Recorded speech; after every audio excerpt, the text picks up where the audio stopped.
So the next topic in the S block element is called as diagonal relationship. It is called diagonal relationship. So this diagonal relationship will be present between the elements of second period and elements of third period. It is present between them. So for example, second period elements are lithium, then beryllium, then boron, carbon, nitrogen, and so on. The third period elements are sodium, magnesium, aluminium, and silicon, phosphorus, and so on. So we know that when we go down the group, atomic radius will tend to increase. Atomic radius will tend to increase, and this increase in the atomic radius is because of the increase in the atomic numbers. So as the atomic number increases, the electrons also increases in the atom. So as the electron increases, the electrons will be going in the next orbit or next shell. So because of that reason, the distance between the nucleus and the outermost electron will increase. So because of this reason, as we go down the group, atomic number increases. Therefore, as we go down the group, atomic size also will increase. Now, if we go from left side to right side across the period, then atomic radius will tend to decrease. So this decrease in the atomic radius is because of increase in the atomic number. But this time, when we move from left side to right side across the period, of course the number of the electrons will be increasing, but that increase in the number of the electron will be happening in the same shell. It will be happening in the same shell.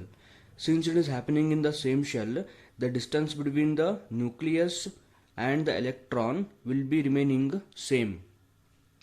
However, with increase in the number of the atomic number, electron number will increase, of course, but along with the number of the electron, number of the protons will also increase in the nucleus. So as the number of the protons in the nucleus increases, the positive charge of the nucleus will also increase. So as the positive charge of the nucleus increases, electrons will be more attracted towards the nucleus. So because of this reason, the electrons will become closer to the nucleus and the size of the atom will shrink as we move from the left side to right side. Reason is very simple. Atomic number increases from left side to right side. So as the atomic number increases, electrons will increase, but electrons will be increasing in the same shell. And along with increasing the atomic number of the protons also will increase. So as the number of the protons increases, the positive charge of the nucleus increases, electrons will be attracted towards the nucleus, and atomic radius will tend to shrink or will tend to decrease from left side to right side. Now we got to know what happens if we move down the group, and we got to know what happens if we move from left side to right side. Suppose if I move diagonally, then what will happen?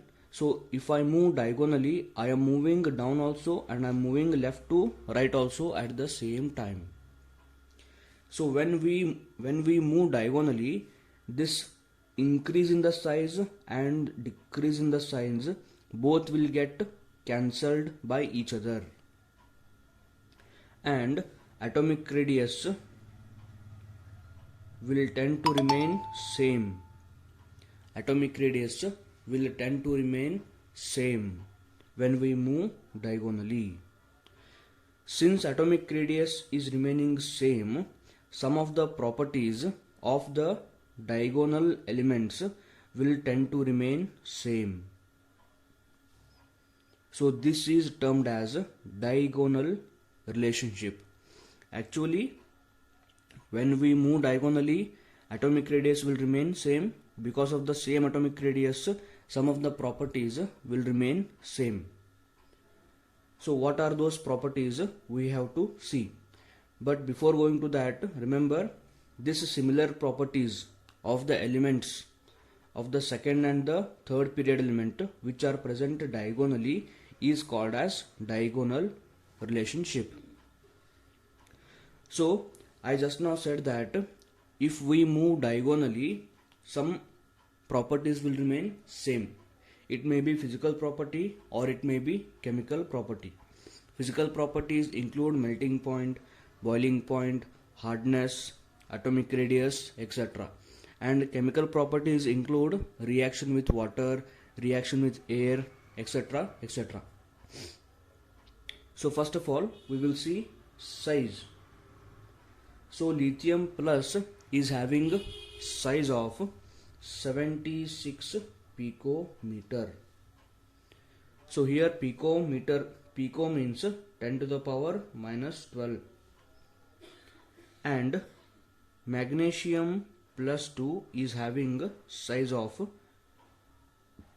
72 picometer. So as you can see, both are almost similar. But remember that here lithium plus is formed by losing 1 electron, magnesium plus 2 is formed by losing 2 electron. Here 1 electron is lost, here 2 electron is lost, because they want to attain the most stable state or electronic configuration of the noble element. So they are having almost similar atomic radius or atomic size. And the next point is, since we are moving in a diagonal position, the properties must remain same, and this property applies also for the electronegativity. So electronegativity is capacity of an atom to attract the electron towards itself. So we already have studied electronegativity in the periodicity chapter. So if we move from left side to right side across the period, electronegativity will increase, and if I move down the group, electronegativity decreases. Electronegativity increases left to right, electronegativity decreases top to bottom. Suppose if I move diagonally, both this decrease and the increase will get cancelled by each other. Then what will happen? Lithium will be having electronegativity of 1 and magnesium will be having 1.2. Again remember that they are almost similar, and this similarity is because of the diagonal relationship. And the next one is lithium hydroxide, LiOH, and magnesium hydroxide. Both are weak bases.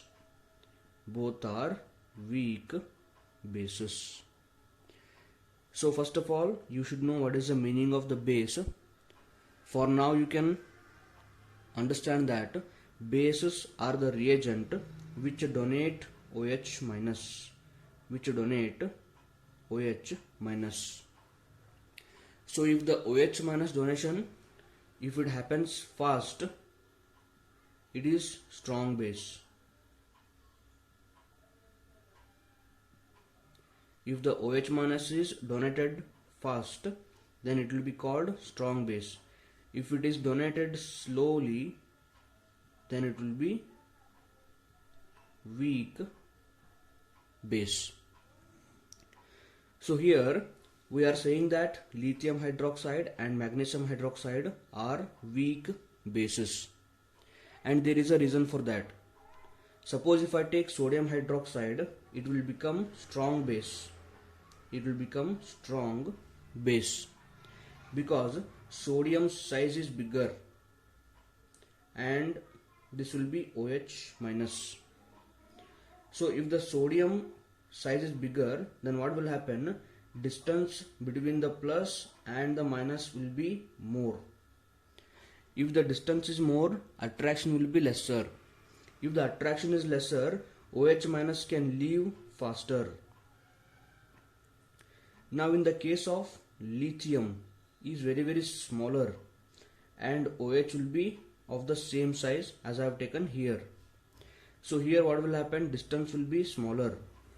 If the distance is small or if distance is lesser, then attractions will be more. If attractions are more, OH minus will not leave at faster rate.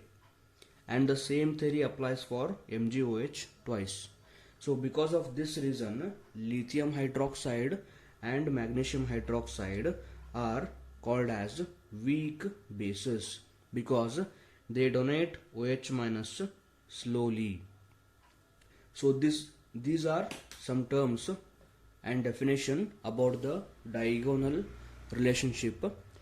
In the future, we are going to again study the diagonal relationship between the lithium and magnesium. The next topic in the S block element is called as general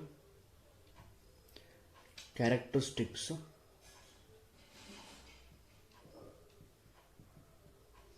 of alkali metals. So general characteristics of alkali metals. So we are going to study the alkali metals separately first, and after studying the alkali metals, then we will proceed for the alkaline earth metals.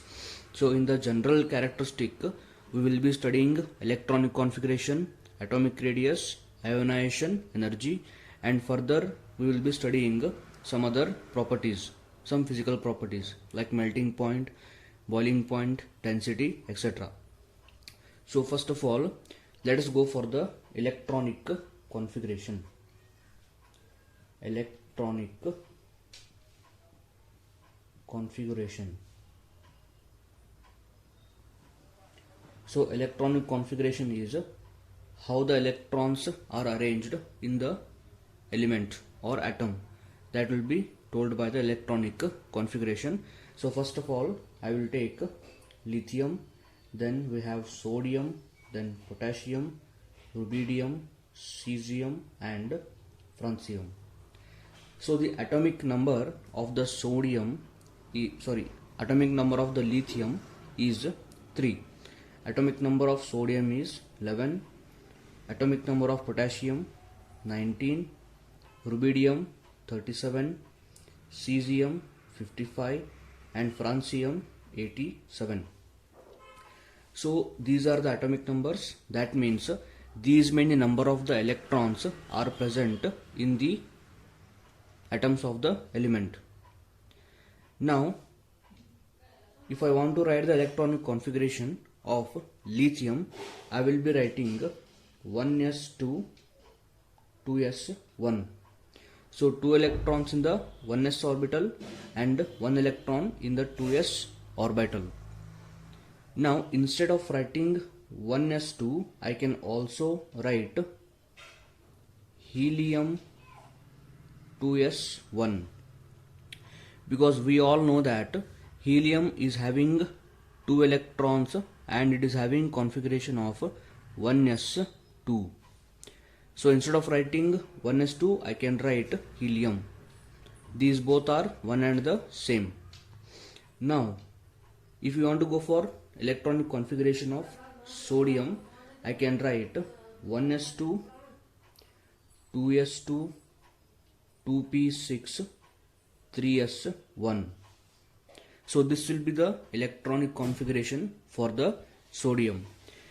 Now instead of writing 1s2 2s2 2p6, I can simply write neon 3s1, because neon is having atomic number of 10. Therefore, neon will be having configuration of 1s2, 2s2, 2p6.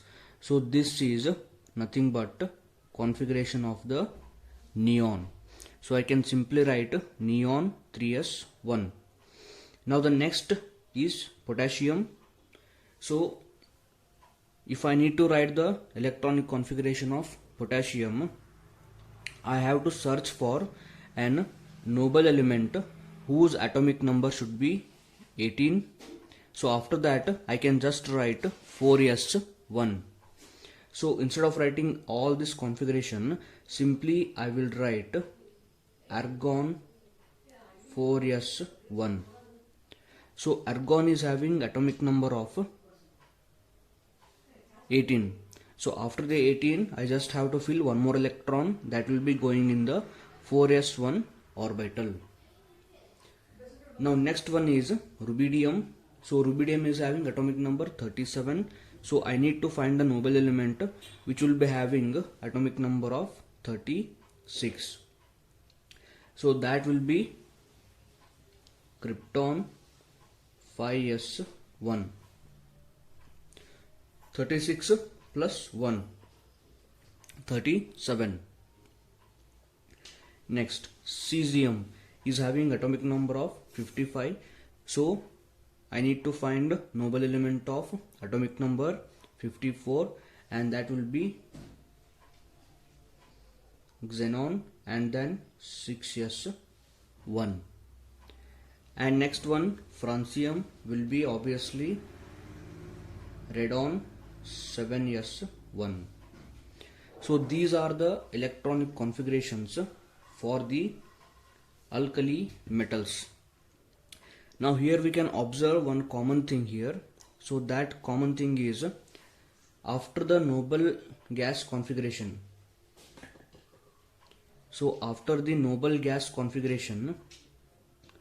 we are having 2s1, 3s1, 4s1, 5s1, 6s1, 7s1. So one thing is common here. This noble element is common. So I can write general electronic configuration also. So that general electronic configuration will account for all the electronic configurations of the alkali metals. So here I will write noble gas configuration. Now after the noble gas configuration, we are having some numbers here: 2, 3, 4, 5, 6, 7. So these numbers are called as principal quantum numbers.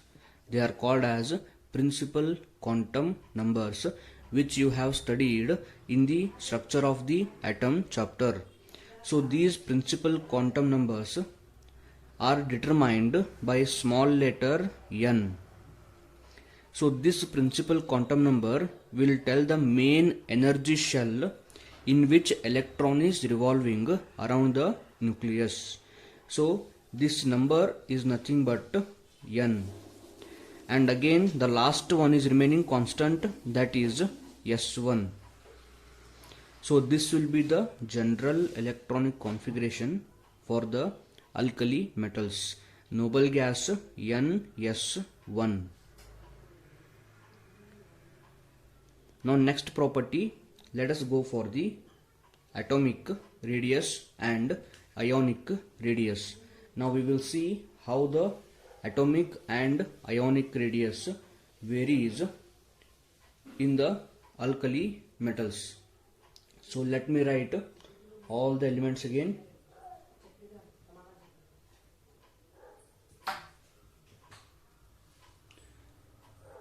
Now here atomic radius and ionic radius. So the meaning of the atomic radius is very simple. Assume this is the nucleus of an X atom and electrons are revolving around the nucleus. So the distance between the center of the nucleus to the outermost electron is called as atomic radius. And ionic radius. So this ionic radius definition is little bit different. So it says that the distance between the center of the nucleus, to a point up to which nucleus is having influence on the electron.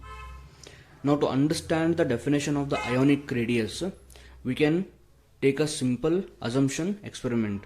Now what I will do is, this nucleus will be having some positive charge. It will be having some positive charge, and that positive charge is spread across the atom. It is spread across the atom. So this atom can hold only some numbers of the electron. Now assume I am going to add around 10 electrons on this atom. I am going to add 10 electrons on the atom. But all the 10 electrons cannot be held by this atom, or all the 10 electrons cannot be held by the nucleus of the atom, because nucleus is having some capacity to hold the electron. Yes. So in the added 10 electron, it can hold maximum 1 or maximum 2 electrons. So nucleus is having some capacity up to which it can hold the electron. So whatever the distance up to which it can hold the electron, that distance till the center of the nucleus is considered as ionic radius. So here in the alkali metals, as we go down the group, both atomic and ionic radius will be increasing. Both will be what?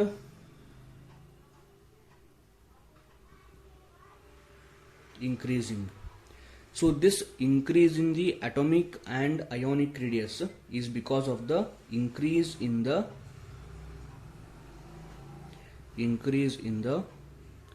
atomic number.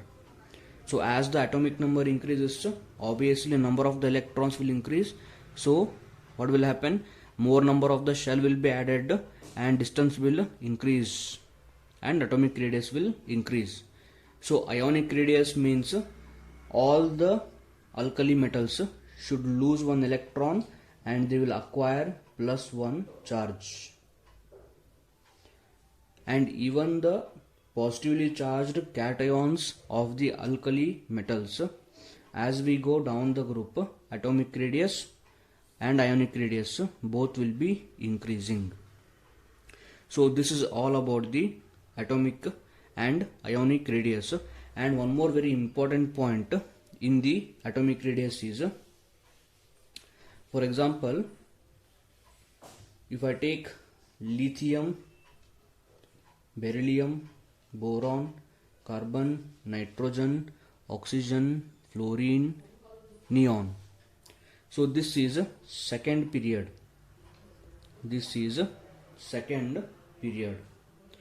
Now in the second period element, when we go from left side to right side, atomic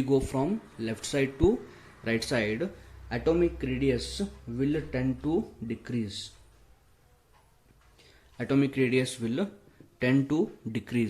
So this decrease in the atomic radius means that in each period the size of the alkali metal is largest. Remember, I am talking about the period. In each period the size of the alkali metal is largest, because when we move from left side to right side, atomic radius will decrease. This is an important point. Now let's go to the ionization energy.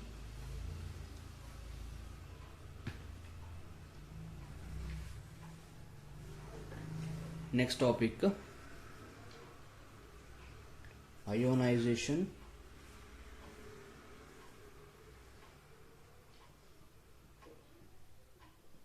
energy. So you might be knowing the meaning of the ionization energy. So the energy required to remove the electron from the outermost orbit is called as ionization energy. Suppose if this is the nucleus of the atom and electrons will be revolving around the atom in a fixed orbit. So if I want to remove the electron, I have to supply some amount of energy.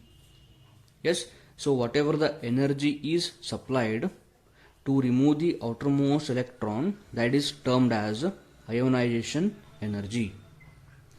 Now how the ionization energy varies in the alkali metal, that we have to see.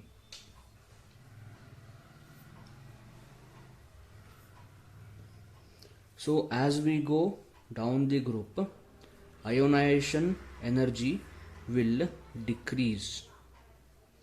As we go down the group, ionization energy will decrease.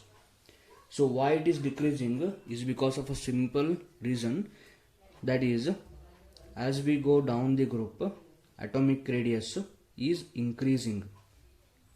So if the atomic radius is increasing, this means that, for example, I will take lithium and I will compare that with cesium. So both are having nucleus and outermost electron. Now the distance between the negatively charged electron and positively charged nucleus of lithium is very small. Distance is small. If distance is small, attractions will be more. Attraction are more. That means electron is strongly held by nucleus in case of lithium. In case of cesium, electron is far from the nucleus, so less attractions.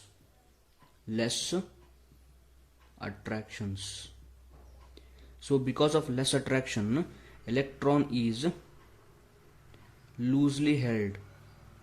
Electron is loosely held by the nucleus. So this means that I can easily remove the electron in case of cesium compared to the lithium. So I would require less amount of energy to remove the electron from the cesium. So this is one effect why ionization energy decreases as we go down the group. And one more reason is there, and that reason is screening effect. That is screening effect. So this you might have already studied in the periodicity chapter, but once again let me just tell that. So in the screening effect, what happens? As we go down the group, atomic number will increase. As we go down the group, atomic number will increase. So as the atomic number increases, number of the electrons will also increase. So in case of cesium, what will happen is, if this is the nucleus of the cesium, so around the nucleus, cesium will be having many number of the electrons. It will be having many number of the electrons. So these electrons are going to shield the nucleus. They are going to shield the nucleus, and also between the electron and electron there will be negative charge. Electrons will be having negative charge. So these negative charge are going to repel each other within the atom. So because of the repulsion between the electrons, we would require little amount of energy to remove the outer electron. So this will happen in case of elements or atoms with a higher atomic number. So cesium is having more screening effect because it is having more number of electrons. If it is having more number of electrons, there will be more repulsion. If repulsion is more, I would require less amount of energy to remove the electron. So this is about ionization energy. And one more last very important point is in the ionization energy, IE2, that is second ionization energy. That is, for example, I will take sodium. From the sodium, I will remove one electron. I will get sodium plus one electron is removed. Now after removing one electron from the sodium, it is very difficult to remove one more electron. It is very difficult to remove one more electron because sodium plus is having very stable configuration. It is having very stable configuration. So for all the alkali metals, second ionization energy will be very high because alkali metals, after losing one electron, they are having very stable electronic configuration.